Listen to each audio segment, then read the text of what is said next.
तो कहते हैं कि हमारी गारंटी कभी फ्लॉप नहीं होती है। मोदी सरकार की गारंटी फ्लॉप नहीं होती। मैं दिखाता हूँ आपको मोदी सरकार की गारंटियाँ कितनी फ्लॉप हुई हैं कि जनता से बोलेंगे सबसे बड़े झूठ। 100 दिन में काला धन वापस लाएंगे।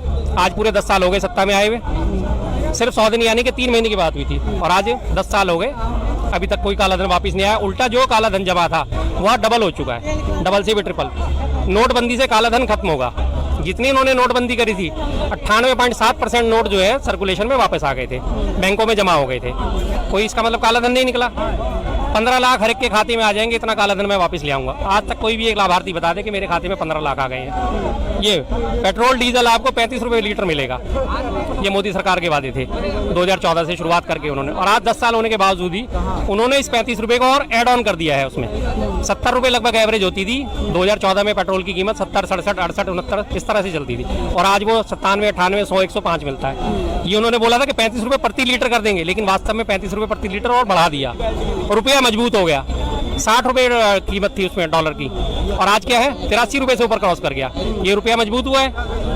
2022 तक 100 स्मार्ट सिटी बना देंगे। 22 पूरा खत्म हो गया, 23 भी खत्म होने वाला है। एक भी स्मार्ट सिटी आज तक अगर कोई सी बनी हो, कोई भी मुझे दिखा दे तो मुझे समझ में आती है कि हाँ ये स्मार्ट सिटी है। उसके बाद 2022 तक हर परिवार को एक घर, आज तक एक भी परिवार को घर नहीं दिया। वेस्ट बंगाल के चुनाव हुए थे, उससे पहले एक वादा करा गया था कि जी हमने घर दे दिया है, एक लक्ष्मी देवी का नाम था, उसको दिया गया था। अगले दिन इसका इंटरव्यू हो गया तो उसमें क्रॉस हो गया चेक कि नहीं मैं तो किराए के मकान में रहती हूँ, 500 रुपये महीने में। तो जब इन 10 सालों में 9-10 सालों में उनके वादे पूरे नहीं हो पाए, तो क्या लगता है आने वाले सालों में पूरे होंगे कि नहीं? बिल्कुल भी नहीं। वादे करते हैं वो तो झूठ बोलते हैं, तो झूठ तो कभी पूरा होता ही नहीं। झूठ तो पूरा थोड़ी होता है। मैं कह दूं मैं वो सन्नी देओल बन के ये खंबा उखाड़ दूंगा मैं, तो ये झूठ ही तो है। मेरा वादा थोड़ी पूरा होगा। ये मैं वादा सबके सामने करता हूँ, लेकिन मैं नहीं उखाड़ सकता, तो सारी बात है झूठ है मेरा। अभी तो इसमें 5 साल और रह गए। कई जनता ऐसे भी हैं जो पूरा विश्वास करते हैं उन पर कि मोदी जी अपने वादे पूरे करें। जिनको कहते हैं ना, आज की डेट में एक शब्द चल रहा है अंधभक्त, वो लोग विश्वास करते हैं जिन्हें ये यकीन है कि बैल दूध दे देगा। वो 10 साल से इसी उम्मीद में है कि ये बैल तो दूध दे ही देगा, आज नहीं तो कल देगा, कल नहीं तो परसों देगा, लेकिन दे देगा ये दूध। और दूसरा, जितना भी उनको पसंद करने वाली बात है, मैं खुल के कैमरे पे कहता हूँ, मैक्सिमम कम्युनिटी वो है जो मुसलमानों से नफरत करती है, और मोदी जी हिंदू मुसलमान की राजनीति करते हैं। मुसलमानों के खिलाफ वो नफरत को हवा देते हैं, जिसकी वजह से जो कम्युनिटी है वो लगातार मोदी जी को सपोर्ट करती है। चाहे मोदी जी कुछ भी कर दें, चाहे वो काला धन वापस नहीं लाए, कोई बात नहीं। मुसलमान तो टाइट हो रहे हैं, उनकी चूड़ी तो टाइट हो रही है, मैक्सिमम उनकी कैपेसिटी है। एक मूर्ख होते हैं ना, धर्म को राजनीतिक मुद्दा बनाकर पूरा बना रखा है, पूरा बना रखा है। 2014 से क्या, ये 1990 से शुरू हुई बात हुई थी। 1980 में बीजेपी का जन्म हुआ। 1990 में इन्होंने सबसे पहले सोमनाथ से अयोध्या की रथ यात्रा निकाली। धर्म का ही तो मुद्दा था वो, शुरुआत ही इन्होंने धर्म से करी।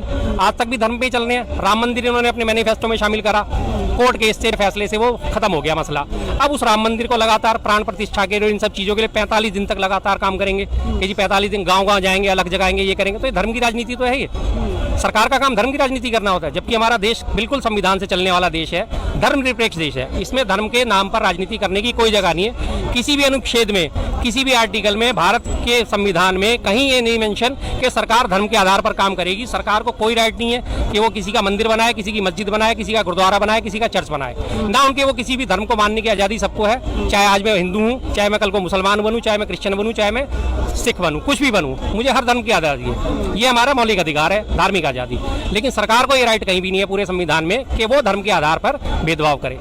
राम मंदिर बनाने का क्या मतलब है? प्रधानमंत्री हैं वो देश के, क्यों जा रहे हैं भाई? राम मंदिर बनाना था, राम मंदिर का ट्रस्ट है, बोर्ड है, जाएं, बात खत्म। लेकिन वो तो उन्होंने तो बढ़ाव करना है, भुनाना है इस मुद्दे को, इस वजह से वो जा रहे हैं। पर कहीं ना कहीं इसका फायदा तो हो ही रहा है ना, क्योंकि इतने राज्यों में उनकी सरकार नहीं हो रहा। फायदा कुछ नहीं। 15 राज्यों में आज की डेट में सरकार है बीजेपी की। 15 में से 9 राज्यों में पूर्ण बहुमत की सरकार है। 6 राज्यों में उन्होंने सपोर्ट दे रखा है, जैसे महाराष्ट्र में सपोर्टिव चल रही है और मणिपुर में सपोर्टिव चल रही है। इस तरह से जहाँ जहाँ गोवा में इन्होंने इस बार तो बना ली पूर्ण बहुमत से, इससे पहले 14 MLA खरीदे थे। इस तरह से तो ये इनको बेनिफिट कहीं नहीं मिलने वाला। इनका जो कोर वोटर है बीजेपी का, वो लगभग 40% के आसपास बैठता है। इनका 40% है, 40% ही रहेगा। 40 से 42 नहीं होने वाला। मैं हिंदू हूँ, ब्राह्मण हूँ, लेकिन उसके बावजूद भी राम मंदिर में प्राण प्रतिष्ठा होगी, मुझे बहुत खुशी हो रही है, लेकिन मेरा वोट बीजेपी को नहीं जाएगा। मंदिर मेरे लिए वोट का मुद्दा है ही नहीं। मंदिर आप मेरे लिए 50 और बना दो, मेरा वोट बीजेपी को फिर भी नहीं जाएगा। मुझे देश का भविष्य देना है, संविधान की रक्षा करनी है, मुझे अपने आने वाली पीढ़ी का भविष्य देखना है। तो मेरे जैसी सोच के जो लोग हैं उनके ऊपर कोई असर नहीं पड़ने वाला, लेकिन 40% जो लोग हैं वो गोलबंद हुए पड़े हैं, वो गोलबंद ही रहेंगे। पहले राहुल गांधी ने भारत जोड़ो यात्रा किया था, 3 राज्यों में उनको जीत मिली थी। अब दोबारा ये न्याय यात्रा निकाल रहे हैं, क्या लगता है कि इस बार भी उनको कुछ इसका फल मिलने वाला है? बिल्कुल मिलेगा, 100% मिलेगा। पहले के मुकाबले और अब के मुकाबले आप देखिए, पहले कितना कांग्रेस का वोटर कितना परसेंटेज बढ़ चुका है। अभी पीछे के 3-4 राज्यों के हम चुनाव में अगर देखा जाए तो टोटल वोटिंग हुई थी 4 राज्यों के, मिजोरम को छोड़कर। उसके अलावा जो 4 करोड़ 90 लाख वोट टोटल पड़े थे, जिसमें से कि 4 करोड़ 90 लाख कांग्रेस को मिले, 4 करोड़ 81 लाख बीजेपी को मिले, 9 लाख वोट फालतू ही मिले कांग्रेस को। तो इसी हिसाब से फर्क आएगा, जाहिर बात है। और भाजपा तो कहती है कि सिर्फ जनता को गुमराह करने के लिए किया जा रहा है यात्रा। किस किस्म से गुमराह कर रहे हैं वो क्या झूठे वादे कर रहे हैं? क्या कर रहे हैं वो गुमराह? कोई झूठे वादे कर रहे हैं या वो जुमलेबाजी कर रहे हैं? क्या कर रहे हैं वो? कुछ भी नहीं कर रहे हैं। वो तो एक न्याय यात्रा निकाल रहे हैं, अपनी बात लोगों के बीच में रख रहे हैं, आम जनता से मिल रहे हैं। आम जनता से मिलना और आम जनता को गुमराह करना, दोनों में बहुत फर्क है ना। आम जनता से मैं मिल रहा हूँ तो मैं मिल रहा हूँ, मैं गुमराह तो नहीं कर रहा। उन्होंने कोई झूठे वादे नहीं करे कि मैं 100 करोड़ नौकरियां दे दूंगा, मैं 2 करोड़ रोजगार प्रतिवर्ष दे दूंगा, मैं काला धन वापस ले आऊंगा। गुमराह करने वाले तो वादे ये थे, भाजपा के वादे थे, मोदी जी के वादे थे। भाजपा कहती है कि हम रोजगार के लिए बहुत कुछ कर रहे हैं, फिर भी बिजनेस स्टैंडर्ड्स ने एक रिपोर्ट निकाली, उसके अनुसार ये पता चला कि बेरोजगारी का तो बढ़ता ही जा रहा है रेट भारत में। हाँ जी बिल्कुल है। पिछली आंकड़ा जो आया था बेरोजगारी का 6.8 का आया था, जब मनमोहन सिंह जी ने सत्ता छोड़ी थी उस टाइम 2.4 का बेरोजगारी का दर थी, और आज वो बढ़ के 6.8 हो गई है। भाजपा कहती है हम 2 करोड़ नौकरी प्रतिवर्ष देंगे, पूरे 2 करोड़ नौकरी मैं कह रहा हूँ पूरे 10 साल इनके शासन को होने जा रहे हैं, लगभग 9.5 साल हो चुके हैं, आज तक वो 2 करोड़ का आंकड़ा नहीं छू पाए हैं। अभी तक इन्होंने करा क्या है, 10, 20, 50 हज़ार, 51 हज़ार, 71 हज़ार के वो रोजगार मेले लगाए हैं, जो एसएससी वैकेंसी लेती है। उन्हीं वैकेंसी को भरने के बाद इनको नियुक्ति पत्र बांट के और पूरे फुल पेज के ऐड दे दिए जाते हैं कि ये हमने नियुक्ति पत्र देने शुरू करे हैं और हमने रोजगार मेला लगाया, जबकि वो ऑलरेडी एस्पायरेंट्स होते हैं जो पहले से पहले एग्जाम दे चुके होते हैं, पास हो चुके होते हैं। उसके बाद इन्होंने नई कोई भी वैकेंसी क्रिएट नहीं करी। पीएसयू में लगभग, जो हमारी पीएसयू हैं उनमें लगभग 3 लाख वैकेंसी ये खत्म कर चुके हैं। केंद्र सरकार में 3 लाख पद खाली पड़े हुए हैं, सेना में 2 लाख पद खाली पड़े हुए हैं, राज्य सरकारों में, तमाम राज्य सरकारों में, बीजेपी शासित राज्य सरकारों में हरियाणा बेरोजगारी में नंबर 1 है, 7.8 पर है। तो कहाँ से रोजगार आया? झूठ बोलने में इनका कोई सानी नहीं है। इनकी एक चीज सबसे बढ़िया है, बस झूठ, सबसे बड़ा झूठ, मेरा झूठ सबसे मजबूत। झूठ जिनसे जितना मर्जी बुलवा लो, आप जितना मर्जी बुलवा लो, थोक के बोलेंगे, दबा के बोलेंगे, और उसके बाद उस झूठ को सही साबित करने के लिए इनका जो पालतू मीडिया है, टीवी मीडिया, वो लग जाता है। कर्जा बढ़ता जा रहा है, पर ये बोलते हैं कि हम इकोनॉमी में 5वें नंबर पर हैं। इकोनॉमी में 5वें नंबर पे होना वो अच्छी बात है, लेकिन कर्जे से तो नहीं होना चाहिए। मनमोहन सिंह जी ने जो कर्जा छोड़ा था पिछले 67 सालों की शासन में, और पुराने प्रधानमंत्रियों को सबको मिला के मात्र 56 लाख करोड़ का कर्जा था, जो आज बढ़ के अभी ताजी रिपोर्ट जो आई है IMF की, उसने बताया कि 205 लाख करोड़ हो चुका है। यानी कि पिछले 10 सालों में 300 गुना, 50 करोड़ से सीधा 205 करोड़ हो गया, 205 लाख करोड़, जो हमारी जीडीपी का लगभग 80% पहुंच चुका है। तो अगर इस तरह से अगर आप जीडीपी बढ़ाएंगे तो क्या जीडीपी बढ़ाई? मैं अपना काम धंधा कर नहीं रहा, कर्जा ले लेके मैं अपने आप को दिखाए जा रहा हूँ, ITR फाइल करे जा रहा हूँ, हाँ जी मैं तो बहुत अमीर आदमी हूँ, बहुत अमीर आदमी हूँ। कल को ये कर्जा चुकाएगा कौन? मैं ही तो चुकाऊंगा, आप चुकाओगे, ये चुकाएगा। और चुकाने का रास्ता क्या होगा?